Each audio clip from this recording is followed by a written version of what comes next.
There comes a moment in every leader's journey when the spotlight stops being just about politics or public opinion and starts becoming about purpose. I remember the day my phone rang. I was on the move, heading home from a community outreach program when the message reached me. An international production team wanted to fly me to Rome, not just for an interview, but to speak in the heart of the Vatican, with the world watching. At first, I laughed. Why me? Then I paused. I felt the weight of the call, not just literal, but divine. This wasn't about headlines. This was about truth, about standing firm when the world bends. And I said yes. Not because I felt qualified, but because I knew I had been prepared for this moment long before the invitation ever came. I didn't accept the invitation to speak in Rome because I was chasing prestige or applause. I accepted it because something deeper inside of me stirred, a sense of assignment I couldn't ignore. I've walked through halls of power before. I've heard the cheers and the criticisms, but nothing prepared me for the moment I realized I'd be standing at the center of the religious world, expected to speak not just on policy, but on faith. I remember sitting alone that evening, the city lights dim outside my window, and asking myself, am I ready? But readiness, I've learned, is rarely a feeling. It's a conviction. It's when your soul knows that the moment you're facing was carved into your story, long before the cameras turned on. That night, I didn't rehearse. I prayed, and I remembered that my voice isn't mine. It carries the heart of people who feel invisible, people who need to know someone still believes what they believe. I thought about the churches I've visited, not the mega temples filled with stage lights, but the ones where wooden benches creak beneath the weight of tired mothers and worried fathers. I thought about the street preachers who still raise their voices, even when no one listens, and the teenage boys who come up to me after events with tears in their eyes, not asking for autographs but for answers. These are the people I carry with me. They are my reason. When I was 17, I heard a man say, "If you want to change your generation, first meet the one who made it." That line hit me like thunder. It wasn't a motivational slogan. It was a call. Since then, I haven't stopped seeking. Not for perfection, but for direction. That night before the flight, I went to a church no one knew I visited. I didn't want fanfare. I wanted clarity. I kneeled. I asked for three things: truth in my words, peace in my heart, and courage in my silence. The flight to Rome wasn't a victory lap. It was a pilgrimage. I stayed quiet the entire trip. No interviews, no distractions. I took out my black notebook, the one I carry with me everywhere, and filled it with scripture, quotes, and fragments of stories I've lived or heard. I wrote down the names of people I've met in prisons, schools, hospitals, people whose voices rarely make it into national discourse. I thought of a woman who once told me her son was suspended for praying before a test. They said it might offend someone, she said. I wrote her name in that notebook too. I don't travel with agendas. I travel with burdens. And that's something you can't fake on a camera. When we landed, I declined the ornate lodging they offered. Instead, I chose a modest room with a single window. I needed to remember why I came. Simplicity isn't weakness. It's focus. On the day of the interview, the moment I walked into the studio, I knew something spiritual was happening. There was reverence in the silence. The room wasn't loud, but it was heavy, with expectation, with history. As they prepared the microphones and tested the lights, a middle-aged staff member approached me. He spoke softly, but his words struck deeply. "Thank you for being willing to say what others here have forgotten." That moment confirmed what I already knew. This wasn't about politics. It was about conscience. Donald Trump once told me, "You don't speak for applause, you speak for the forgotten." And that stuck with me.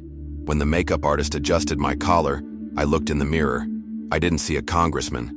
I saw a young man who once handed out flyers in the rain, hoping someone would come to the meeting. This wasn't about performance. It was about truth. When the cameras rolled, the journalist introduced me in glowing terms. But I wasn't interested in accolades. I listened, nodded, and waited. His first question was about my childhood, and I answered plainly. I shared about my mother's prayers, about the Bible that lived more on our kitchen table than our TV remote. I talked about the nights we ate rice and beans, and how faith was the richest thing in our house. Then he asked why I got into politics. I told him the truth. I didn't get into politics. I got into purpose. I saw communities crumbling and I thought, who's going to say something? Not perfectly, not theatrically, Just say something. I wasn't chasing office. I was responding to a weight that never left me. The journalist nodded, but I could tell he didn't fully understand. Yet, as the conversation deepened, the tone shifted. We weren't trading talking points. We were stepping into something sacred. He asked me about moral confusion in schools, and I told him the story of a teacher who begged me not to quit. She said, "Our kids are lost. If you don't fight for them, who will?" Her eyes were wet, her voice shaking. That's what I think of when I stand before a microphone. Not the tweets, not the headlines. Her. I shared another story about a little girl who told her mom, "Truth is just how you feel." And her mother, who had been cheated on, said, "Then what your dad did is fine." That's what happens when we remove anchors from culture. We drift. And no child deserves to grow up in a sea without a lighthouse. That's why I speak. Then came the moment that changed everything. The journalist brought up a recent quote from Pope Leo XIV about compassion and inclusion. I didn't argue. I listened. Then I responded. "Compassion without truth is indulgence," I said. And indulgence never heals the wound. It hides it. I wasn't being combative. I was being clear. I shared a story about a pastor at a rehab center who told me, "If I don't confront the lie, I enable the pain." That stuck with me. The journalist seemed surprised. Maybe he expected a political jab. Instead, I gave him a principle. "It's possible to love with firmness," I said. "Truth isn't the opposite of love. It's the foundation of it." There was a silence in the studio, the kind you can't script. That's when I knew we were no longer doing a show. We were doing something eternal. The journalist leaned in after I spoke about truth. I could feel his guard lowering, not in defeat, but in curiosity. He asked, "But how do you reconcile that firmness with the Pope's call to embrace difference?" I paused, not because I lacked an answer, but because I wanted to honor the weight of the question. I told him about a young man I met at a youth shelter. He said, "I've heard soft words all my life and none of them helped." It was a moment I'll never forget. He wasn't asking for comfort. He was asking for clarity. We forget sometimes that people are starving for direction, not distraction.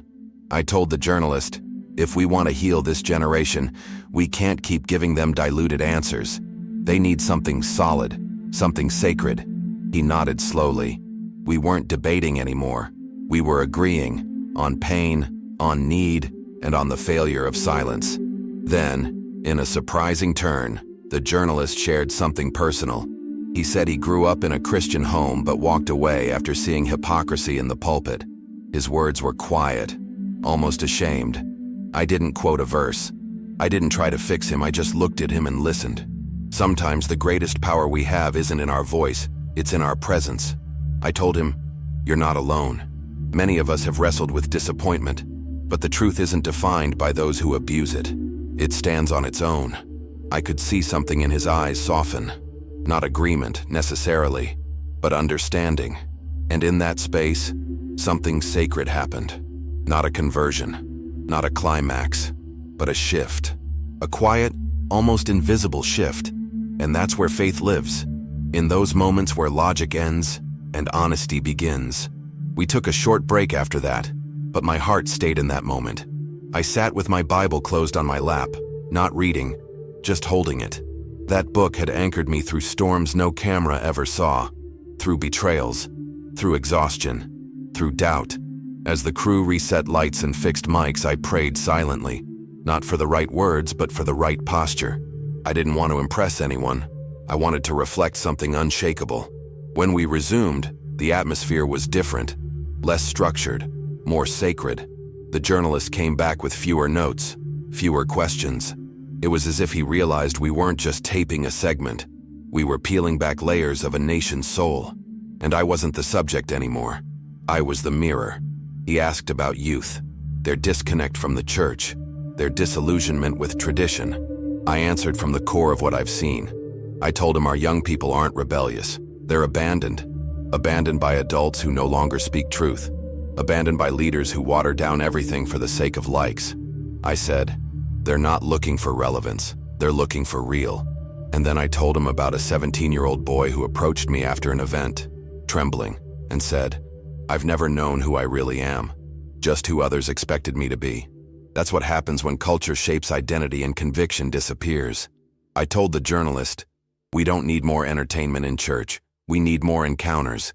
Encounters with truth, with purpose, with eternity." You could feel the temperature shift in the room. Not colder, clearer. The next question was the hardest. "How do you handle the attacks?" the journalist asked. "The lies, the distortions, the hate." I looked straight ahead, not with bitterness but with clarity. I said, "It hurts, especially when your family sees it, especially when your mother cries because of what strangers say." But I continued, "Still, you learn to listen through the noise. Not every critic is your enemy. Some wounds carry wisdom." I remembered something Donald Trump once said to me, "If they're not shooting at you, you're not standing for anything." That stayed with me. I told the journalist, "I don't mind being targeted if it means someone out there feels less alone in what they believe. That's the price of public conviction. You either stand for the truth or you stand for nothing. I've already made my choice." We moved into deeper waters. The journalist asked if I saw a spiritual crisis in modern leadership. I didn't hesitate. "Yes," I said. "A crisis not of belief, but of backbone. Too many leaders want relevance more than reverence. They trade truth for applause. But a borrowed gospel can't save anyone." I said, "This isn't a time for safe sermons or vague values. It's a time for clarity, for conviction, for courage."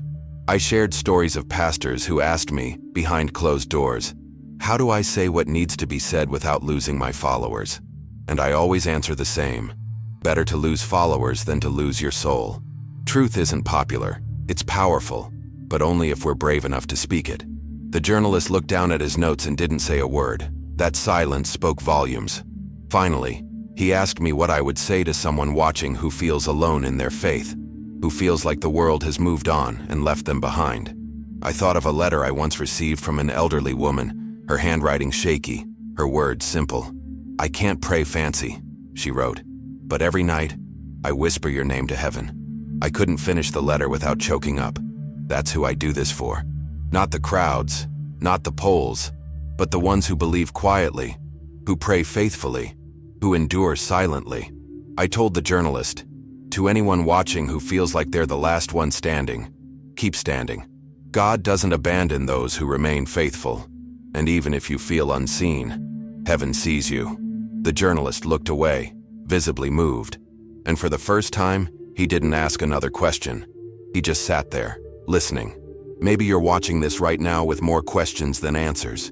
Maybe you've been carrying your convictions in silence, afraid to speak, afraid to stand, afraid to be misunderstood. I understand that. I've lived that. But let me tell you this. Truth isn't just a concept. It's a person. And when you walk with that truth, you're never walking alone. What I shared today wasn't about opinion. It was about obedience. Because there is a generation depending on your courage. There are families depending on your clarity. And there is a God who never stopped calling you, even when the noise tried to drown him out. If any part of this message stirred something inside you, don't let that fire go out. Don't trade it for comfort. Don't bury it under culture. This world doesn't need more silence. It needs more voices that are not afraid to speak in love and live in truth. If you feel like you've drifted or been pushed aside because of your beliefs, come back. Not to religion, to relationship, to purpose, to the cross. Because no matter how far you've gone, grace is always closer than you think. So here's what I want you to do. Subscribe to this channel, not just for content, but for conviction. Follow this page because we're not just building a platform, we're building a remnant. And if you're ready to live a faith that actually costs something, if you're ready to stand where others bow, then take the next step. Open your Bible. Speak with God. Surrender your heart. And if you've never made a decision to follow Jesus, make it now. Don't wait for a perfect moment. This is the moment. Say yes to truth. Say yes to life. Let's be honest. What we're facing today isn't just cultural or political. It's spiritual. And you were not made to be passive in this battle. You were made to shine, to build, to fight. Not with hate, but with holiness. And this fight begins with surrender. It starts when you choose faith over fear, integrity over image, eternity over ego. This is not about going viral. It's about going deeper. We don't need another influencer. We need disciples, bold ones, unshaken ones, the kind who know that fire is not a threat, it's proof of refinement. So subscribe. But more than that, follow Jesus. Share this message with someone who needs strength. Send it to a friend who's on the edge. Watch it again when the world gets loud. Because what we carry is too important to forget. And if you ever feel like the only one still holding the line, remember, you're not. There are more of us. We may be scattered, but we are not silent. And the same God who called David, Esther, and Paul is calling you now. Don't miss it. I don't know your name, but I believe in your calling. I don't know your story, but I know your value. And if you've made it this far, then maybe this wasn't just a video. It was a divine interruption. Maybe this was heaven's way of reminding you, your life still matters, your voice still carries, and your stand still shakes the ground. Don't underestimate what God can do through someone fully surrendered. I didn't plan to say all this, but I know someone needed to hear it. Maybe that someone was you. Thank you for being here. Thank you for opening your heart.